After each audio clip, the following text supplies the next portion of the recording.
My name is Jay Witherell. I'm Premier of the State of South Australia within Australia. You have been here for the last 3 days, right? And in the last 3 days, what have you observed about India? Well, India is a beautiful country, and it is a country of unbelievable beauty and with so many deep traditions and wonderful history. And so I've had an opportunity to see some wonderful things and meet some wonderful people. And obviously India is going through a transformation of its economy as it's seeking to develop. And our economy is also transforming. And so I'm here to find ways in which our two economies can work more closely together to our mutual benefit. When you talk of ways and means to bring in close cooperation between your country and our country, so could you explain what are the priority areas? The first thing to realise is that building economic cooperation first needs to build on cooperation between peoples. And we have a really strong basis to do that. We have a shared language, we have shared institutions, and increasingly there are many cultural exchanges between peoples of South Australia and the peoples of India. We're seeing many we're seeing many Indian students coming to South Australia to study. We're seeing many visitors come to visit South Australia. And so that's a very strong foundation on which we're seeking to build this economic cooperation. You are talking about education system and lots of Indian students being in Australia. Is there a way in which you can teach the Indian students about skills that can contribute to development of the Indian economy by skills taught in Australia? We think we can make an excellent contribution in the areas of skills development for India. One of the priority areas we've chosen in terms of the relationship between South Australia and India is education. We have a first-class vocational education sector, first-class university sector, as well as a first-class secondary education sector. But in terms of vocational skills, what our strategy calls for is for us to understand in a very deep way what India needs so that we can supply those needs, and also to assist India to build its own institutions up so it can provide vocational education services here within India. So those two things, providing opportunities for students to come to South Australia and study, also though to build up the capacity of Indian vocational educational institutions so that they can meet the needs of Indian students. Lots of people who are moving to Australia and America are the urban elite in India. How do you propose to harness the huge amount of population that lies in the rural India? We're keen to meet the needs of the Indian community generally, not just one part of it. So if there are needs amongst the rural youth for them to receive vocational education and training to assist them to further their own careers, but also to further the development of India, then we would be very keen to assist them in that regard. Indian students coming to South Australia comprise a very large proportion of the total number of overseas students that come to South Australia. They're incredibly welcome. We are a very safe and affordable and livable place. That's why many Indian students, I think, really enjoy and appreciate the experience of coming to be educated in South Australia. So we've been more than happy to reach out to the rural youth of India to meet their needs, and we'd like to find ways of understanding ways in which we can do that. Moving from education, how do you see South Australia addressing the energy needs of India? South Australia is blessed with many mining and energy resources. So we have a very large proportion of the world's uranium reserves in South Australia. I played a role at the National Conference of the Australian Labor Party to second the resolution by Prime Minister Gillard to open up the sales of uranium to India. So that will be an important source of energy for India, our uranium sales, and much of the nation's uranium is found within my state, South Australia. We also, though, lead the nation in renewable energy developments. We generate 26% of our energy from renewable energy sources within South Australia. So we have many technologies that are being developed in South Australia. Wind energy, solar energy, wave energy, geothermal energy. A lot of the research and development and the technological changes are being developed in South Australia. So sharing those with India to our mutual benefit, we think will assist with your energy needs. There's a tremendous scope for use of nuclear energy for civil use, and India is looking at building small atomic reactors.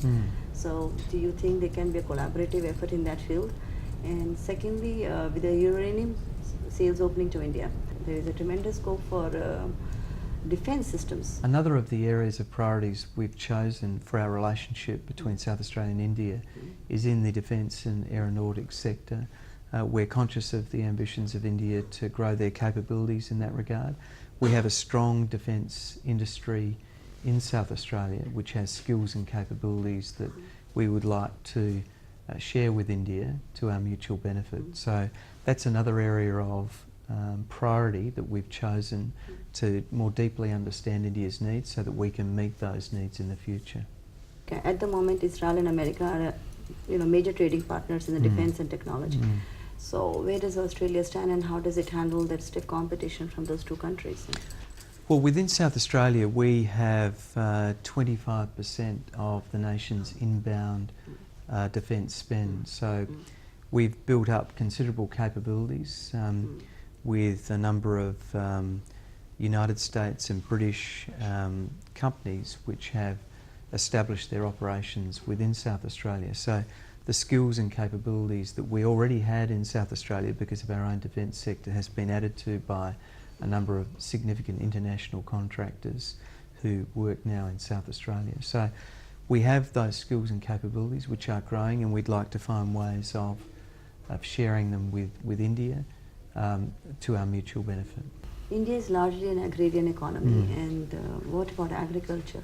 And also food processing. Those are two very key areas. There's an urgent need for food security in India. Absolutely. We think the food sector is an incredibly important part of our economy. It represents a very substantial proportion of the South Australian economy, and it's one where we have a lot of know-how and technology that's been developed over many years.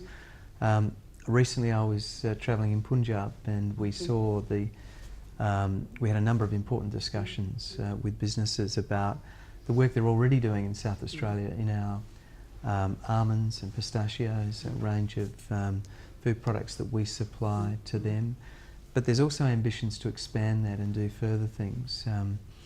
And I think that adding value to food is an important part of our agenda, and we're very keen to discuss ways in which we can attract Indian investment into South Australia to allow us to develop our food resources. We know that there's a massive demand for food in the world, in particular in this region, and so we have abundant natural resources, and we need markets. So obviously the markets for the Asian region, of which we see ourselves a part, is a very important opportunity for us. But we also, though, need capital to allow ourselves to develop those opportunities, and that's why we need to rely upon large countries like India with the capital reserves they have to make investments in South Australia, and we encourage and welcome Indian investment in South Australia.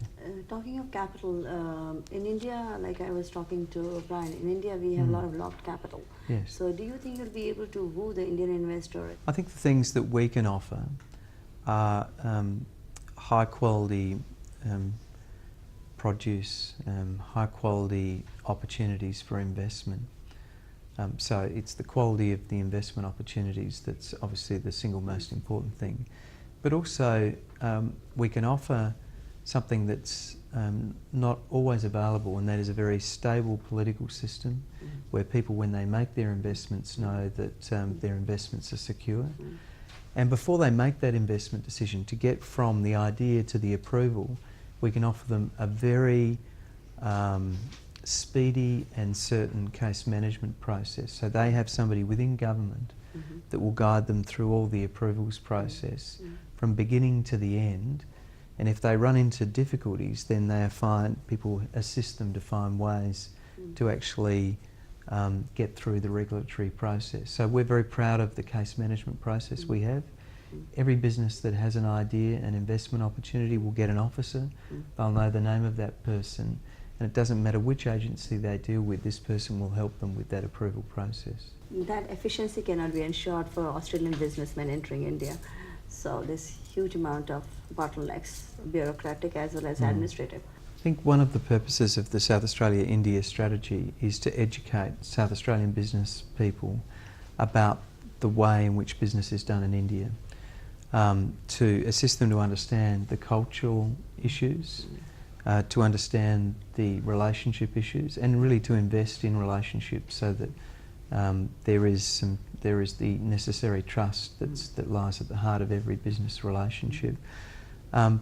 But also, I think, not to give up when they find difficulties. And we've got a body of knowledge now of people such as Brian Hayes, our special envoy to India.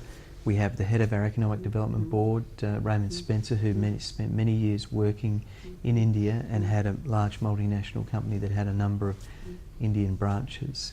So we have people within South Australia who understand India, and there are of course already trade that goes on between India and South Australia. So there's a body of knowledge we can draw upon to assist other South Australian businessmen to be successful in doing business with India. Don't you think it'd be easier for South Australia to conduct business at the state levels? I think, I suppose our approach has been to look at various sectors and to look at the business opportunities within them. Certainly we won't ignore the relationships with state governments, and I'm certainly here meeting government ministers and looking to make sure that we have strong relationships with the various governments, the various state governments and national governments indeed in India. But we're also at the same time concentrating our efforts on the business-to-business ties and the relationships that can be formed by us getting a deeper understanding of the possible areas of opportunity between our two places. Coming back to mines, South Australia has a lot of mining reserves. Some minerals are much cheaper in Africa, and mines come out at dime a dozen there. Well, there's no doubt that many countries in the world have mineral resources, but not every country in the world has a stable political situation. And so you may well find that there are prospects of mining in a particular jurisdiction, but to be able to get the mining approvals and to have those mining approvals be sustained over time without any political or industrial disruption can be quite an issue in some of these countries. So we can offer a stable environment with stable regulatory certainty, stable industrial relations, and what that means is that in the long term these are more profitable enterprises. In the coming 5 years, let's not go beyond that. Yes. Coming 5 years, where do you see South Australia in India? Well, I hope to see many more Indian students studying in South Australia. I hope to see many more Indian visitors visiting South Australia, and two-way trade increasing dramatically. India is our third largest export destination. I'd like to see that grow even further, and also the two-way trade increase between India and South Australia. And hopefully there would be deeper cultural ties. There would be more sporting and artistic exchanges between South Australia and India. This year we've focused in our AusAsia Festival, which is a festival of artistic endeavour devoted to Asia. This year we focused on India. So that's a demonstration of the strength of our affection, but also our interest in our relations between South Australia and India. You must have some target of bilateral trade between India and South Australia. Well, at the moment, as I said, India is our third largest export destination. It would be good to see it become second maybe to China. It's also, I think, quite a long way down the list in terms of our import from other destinations. So it would be good to see that come up to be perhaps our second largest import destination as well. So you can't put a figure to it? Well, I don't know what those numbers are at the moment, but it's Okay. it's at the moment it's a very substantial and beneficial trade between our nations, and we would love to see it grow. China is our largest export destination, and it's also our largest import destination, and India is our third largest. So do you foresee India overtaking China? I think in time it's destined to, because of its population and the way in which its demographics are structured. With obviously China with its one-child policy means that it will reach some difficulties with its dependency ratio in time, whereas India will have a burgeoning workforce which will assist it to drive its economic growth. So I don't think there's any doubt that in time India will rise to be, you know, the largest economy in the world.